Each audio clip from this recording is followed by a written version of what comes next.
இப்போ தமிழக வெற்றி கழகம் தன்னுடைய கொள்கைகளை இன்னும் தெளிவாக சொல்லவே இல்லை. எம்ஜிஆர்ட்ட இருந்து திருடிக்கிறாங்க, அண்ணாட்ட இருந்து திருடிக்கிறாங்க. மற்றபடி அவங்களுக்கு தனித்துவமா என்ன கொள்கை இருக்குது?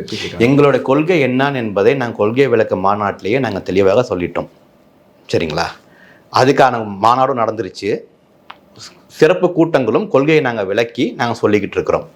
இது கொள்கை இல்லை, கொள்கையை இவங்க சரியாக சொல்ல மாட்டேங்கிறாங்க அப்படின்னு ஒரு இல்லைன்னு சொல்கிறது குறிப்பாக அந்த நாம் தமிழர் கட்சி அவங்க பரப்புற ஒரு ஒரு ஒரு விஷயங்கள் தான். அது தவிர எங்களுடைய கொள்கை மக்களிடம் நாங்கள் எடுத்து சொல்லிட்டோம். அவங்களுக்கு அது புரிஞ்சதால தான் அவங்க தளபதி அவர்கள் ஆதரிக்கிறாங்க. குறிப்பாக போதையில்லா தமிழகம், இயற்கை வள பாதுகாப்பு, சமூக நீதி, சமத்துவம்.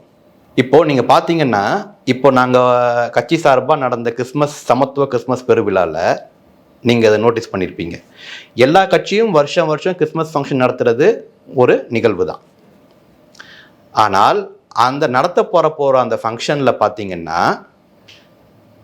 இந்த பக்கம் கட்சி தலைவரின் படம், இந்த பக்கம் கட்சி தலைவரின் பேர், அதுக்கப்புறம் கிறிஸ்மஸ் பேர், அந்த இதை வச்சுட்டு கட்சி நிர்வாகிகள் சீனியர் லீடர்ஸ் மேலே உட்காந்து மத போதகர்களும் மேலே அமர வைப்பார்கள்.